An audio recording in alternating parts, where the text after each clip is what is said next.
السلام علیکم بیٹا، یہ ہمارا اردو کا 11واں لیکچر ہے اور ہم بات کر رہے ہیں پہلی فتح پہ،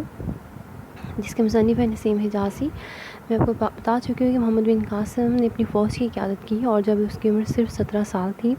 اور دمشق سے لے کے بصرہ تک تمام لوگ اس کی فوج میں، بہت سارے لوگ جو کہ کم سن لڑکے بھی تھے، نوجوان بھی تھے، بوڑھے بھی تھے، سب اس میں شامل ہوئے اور کفار بصرہ میں بھی اس کی روانگی کی اطلاع مل چکی تھی۔ نوجوان عورتیں اپنے شوہروں، مائیں اپنے بیٹوں، لڑکے اپنے بھائیوں کو نوجوان سالار کا ساتھ دینے کے لیے تیار رہنے پر آمادہ کر رہی تھیں، اور جو ناہید کا مسئلہ تھا قوم کی ہر بہو بیٹی کا مسئلہ تھا۔ نوجوان لڑکیاں مختلف محلوں اور کوچوں سے زبیدہ کے گھر آتی اور اس کی تقاریر سے ایک نیا جذبہ لے کر واپس جاتی۔ محمد بن قاسم نے بصرہ میں 3 دن قیام کیا اور اس کی آمد سے پہلے بصرہ میں حجاج بن یوسف کے پاس مکران کے گورنر کا پیغام پہنچ چکا تھا کہ عبید اللہ کی قیادت میں جو 20 آدمیوں کا وفد دیول بھیجا گیا تھا، صرف 2 نوجوان جان بچا کر مکران پہنچنے میں کامیاب ہوئے۔ اس خبر نے بصرہ کے عوام میں انتقام کی سلگتی ہوئی آگ پر تیل کا کام دیا۔ دمشق سے جب روانہ ہوا تو محمد بن قاسم کی فوج کی کل تعداد 5000 تھی، لیکن جب وہ بصرہ سے روانہ ہوا تو اس کے لشکر کی مجموعی تعداد 12000 تھی۔ سے 6000 سپاہی گھڑ سوار تھے، 3000 پیدل اور 3000 سامان رست کے ساتھ اونٹوں کے ساتھ تھے۔ محمد بن قاسم شیراز سے ہوتے ہوئے مکران پہنچا اور مکران کی سرحد عبور کرنے کے بعد لسبیلا کے پہاڑی علاقے میں اسے بہت سی مشکلات کا سامنا کرنا پڑا۔ بھیم سنگھ اپنی 20000 فوج کے ساتھ وہاں پہ موجود تھا اور مسلمانوں کے پہاڑی علاقے میں داخل ہوتے ہی بھیم سنگھ کے سپاہیوں نے اس پر حملے شروع کر دیے اور 30-40 سپاہیوں کا گروہ اچانک کسی ٹیلے یا پہاڑی کی چوٹی پر نمودار ہوتا اور آن کی آن میں محمد بن قاسم کی فوج کے کسی حصے پر تیر اور پتھر برسا کر غائب ہو جاتا۔ ایسے میں جو گھوڑوں پر سوار تھے وہ تو اپنا بچاؤ کر لیتے، لیکن جو اونٹوں پر سوار تھے ان کے لیے بہت بڑی حد تک یہ جو حملے تھے پریشان کن ثابت ہوئے، کیونکہ ایسے میں جو گھبرا کر جو اونٹ ادھر ادھر بھاگنے والے اونٹوں کو منظم کرنا حملہ کرنے والوں کے توقف سے زیادہ مشکل تھا۔ محمد بن قاسم نے یہ دیکھ کر جو لوگ پیدل تھے ان کے دستے میں اضافہ کر دیا اور اس کے بعد محمد بن قاسم نے ایک جاسوس نے اطلاع کی کہ شمال کی طرف 20 کوس کے فاصلے پر ایک مضبوط قلعہ اس لشکر کی قیام گاہ ہے۔ تو محمد بن قاسم نے اپنی لوگوں کی تجربہ کار سپہ سالاروں کی مجلس شورا بلائی اور کسی نے آپ کو کہا کہ ہم سمندر کے ساحل کے ساتھ ساتھ ہموار راستہ اختیار کر لیتے ہیں، جس قدر ہم اس قلعہ سے دور ہوں گے اسی قدر ان حملوں سے محفوظ رہیں گے، لیکن محمد بن قاسم ان سے متفق نہ ہوا۔ اس نے کہا کہ جب تک یہ علاقہ دشمن سے پاک نہیں ہوتا ہمارا آگے بڑھنا خطرے سے خالی نہیں۔ یہ قلعہ ان کے دفاع کی اہم چوکی ہے، مجھے یقین ہے کہ اس قلعہ کے فتح ہو جانے کے بعد دشمن یہ تمام علاقہ خالی کرنے پر مجبور ہو جائے گا اور دشمن کے جو سپاہی یہاں سے فرار ہوں گے وہ دیبل پہنچ کر ایک شکست خوردہ ذہنیت کا مظاہرہ کریں گے، لیکن اگر ہم یہاں سے کترا کر نکل گئے تو ان کے حوصلے بڑھ جائیں گے اور ہمارا عقب ہمیشہ غیر محفوظ رہے گا۔ ہمارا پہلا مقصد اس قلعہ کو فتح کرنا ہے اور وہ کہتا ہے کہ اس قلعہ کی فتح کے بعد اگر پہاڑیوں میں پھیلے ہوئے لشکر کی تعداد کافی ہوئی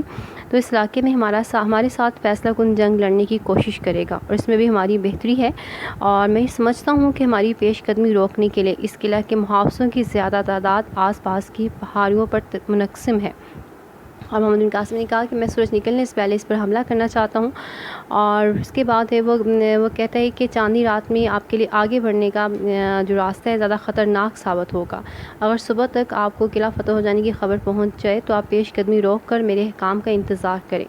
اگر قلعہ فتح ہو جانے کے بعد دشمن نے کسی جگہ منظم ہو کر مقابلے کی ہمت کی تو میں قلعہ کی حفاظت کے لیے چند آدمی چھوڑ کر آپ کے ساتھ آ ملوں گا، اور اگر انہوں نے قلعے کو دوبارہ فتح کرنا چاہا تو آپ وہاں پہنچ گئے۔ تو ایک بڑے سپہ سالار نے کہا کہ مجھے یقین ہے کہ انشاءاللہ تعالیٰ آپ کی کوئی تدبیر غلط نہیں ہوگی،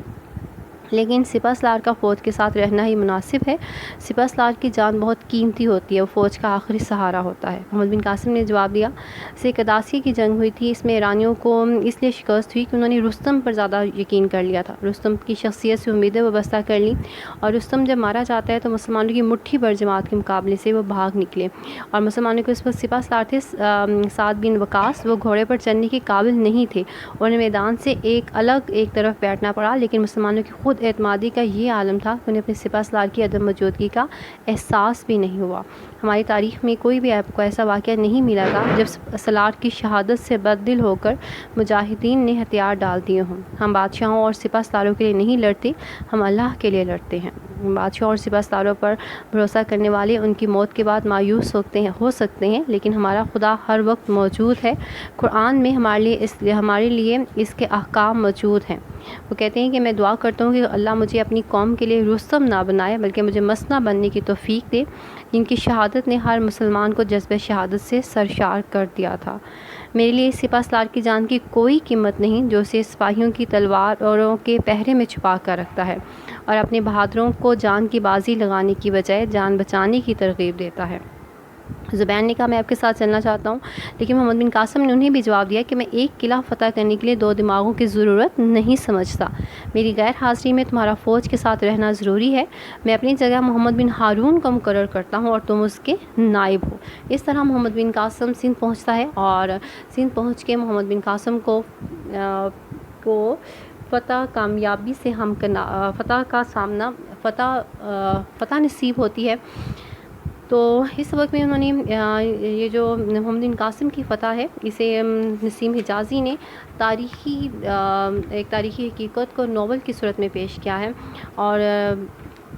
بہت خوبصورت انداز میں محمد بن قاسم کی فتوحات کا ذکر کیا ہے۔ تو اتنا مشکل نہیں ہے، آپ سے پڑھیں گے تو آپ کو یہ یاد ہو جائے گا۔ آپ نے اس کا خلاصہ کرنا ہے اور اس کے الفاظ پائیں بھی مشکل نہیں ہے، آپ نے پیراگراف کی صورت میں یہ یاد کرنا ہے۔ اور ہمارے 6 سبق ہو چکے ہیں، تو اردو بھی کی ہم کچھ بات کر لیتے ہیں۔ تو آپ نے اگر یہ ناول ہے نا محمد بن قاسم، تو آپ نے اس کے جو محمد بن قاسم کے کردار کی خوبیاں، تو ابھی کو آپ 6, 7, 8, 9, 10 اب بہت ساری کتابوں میں نا محمد بن قاسم کے بارے میں بہت کچھ پتہ چل جائے گا۔ تو آپ ان کتابوں کو آپ دیکھیے، تاریخ کی کتابیں نکالیے، تو آپ کو محمد بن قاسم کی جو کردار کی خوبیاں ہیں انہیں ایک رجسٹر پہ لکھیے، ٹھیک ہے؟ جب ہم کلاس میں جائیں گے، کلاسز شروع ہوں گی، تو ان شاء اللہ تعالیٰ ہم اس پہ بات کریں گے۔ تو آپ کو پتہ ہونا چاہیے محمد بن قاسم 712 میں سندھ میں داخل ہوتا ہے اور اس کی عمر صرف اس وقت 17 سال تھی، اور کس طرح اس نے اتنی بڑی فوج کی، 12,000 اس کے ساتھ فوج تھی، اس نے ان کی قیادت کی اور اس طرح کامیابی سے ہمکنار ہوا اللہ پر بھروسہ کرتے ہوئے، اور اس نے کس قدر ذہانت سے مقابلہ کیا دشمن کا۔ تو آپ دیکھیے گا تو آپ کو مل جائیں گے محمد بن قاسم کے بارے میں بہت کچھ، میں آپ سے پوچھوں گی تو آپ نے مجھے بتانا ہے۔ چلیے، اور سیکنڈ ایئر میں 20 نمبر کا آپ کو مضمون آئے گا، ٹھیک ہے؟ مضمون ایک ایسی نثری تحریر ہوتی ہے جس میں زندگی کے کسی بھی شعبے سے متعلق کسی بھی موضوع پر اپنے خیالات اور جذبات کا اظہار کیا جاتا ہے۔ مضمون کی ایک خاص ترتیب ہوتی ہے۔ سب سے پہلے تو ہم اس میں موضوع کا تعارف کروائیں گے، پھر اس کے بارے میں معلومات پیش کریں گے اور اس کے بعد نتیجہ اخذ کیا جاتا ہے۔ مضمون جو ہوتا ہے مختصر ہوتا ہے لیکن جامع ہونا چاہیے، اور روزمرہ بول چال کی زبان سب سے عمدہ تحریر ہوتی ہے۔ جو مضمون لکھنے والا ہے اسے چاہیے کہ جو شگفتہ اور رواں زبان استعمال کرے، اور موضوع کا لحاظ رکھنا بھی ضروری ہے، کیونکہ اگر جو مضمون نگار ہے موضوع سے منسلک نہیں رہے گا یا خیالات کی ترتیب نہیں ہوگی تو اس مضمون کا اچھا تاثر پیش نہیں ہوگا۔ تو یہ 20 نمبر کا آپ کو سوال آئے گا، تو آپ نے یہ لکھنا ہوتا ہے۔ تو لیکن اس میں سب سے اہم ترین چیز ہے، سب سے پہلے تو آپ نے تعارف دینا ہوتا ہے، ٹھیک ہے؟ اور اس کے بعد ایک ترتیب سے لکھا جاتا ہے، اور اس کے بعد آپ نے اس میں معلومات دی جاتی ہیں، پھر نتیجہ اخذ کیا جاتا ہے۔ اس کی زبان سادہ ہوتی ہے، اور اس کے بعد اگر خیالات کی ترتیب نہیں ہے تو اس کا مضمون جو ہے اچھا تاثر پیش نہیں کرتا۔ تو آپ نے کوشش کرنی ہے، تو آپ کوشش کریں ہفتے میں 1 دن آپ نے مضمون کے لیے رکھنا ہے۔ تو سب سے پہلا جو مضمون ہے، آپ نے حسب حسنہ صلی اللہ علیہ وسلم، پیر نبی صلی اللہ علیہ وسلم کے اخلاق، یا پیر نبی صلی اللہ علیہ وسلم کی شخصیت، میری پسندیدہ مذہبی شخصیت، اس پر تو آپ نے پیر نبی صلی اللہ علیہ وسلم پر، ان کی شخصیت پر، ان کے اخلاق پر، ان کے حسب حسنہ پر پہلا مضمون ہے، آپ نے اسے پڑھنا ہے، ٹھیک ہے؟ اور یہ اسے پڑھیے گا، اور اس میں آپ نے پیر نبی صلی اللہ علیہ وسلم کی پیدائش کا، پھر مکہ اور مدینہ کے آپ نے وہاں پہ اپنی زندگی گزاری ان کا، پھر نبوت کا، یہ سب چیزوں کا اپنے ذکر کرنا ہے۔ تو آپ اسے پڑھیے گا، اور ان شاء اللہ تعالیٰ نیکسٹ ویک میں، اس ویک میں آپ کے لیے یہ کام ہے، آپ نے اسے بہت اچھے طریقے سے پڑھنا ہے۔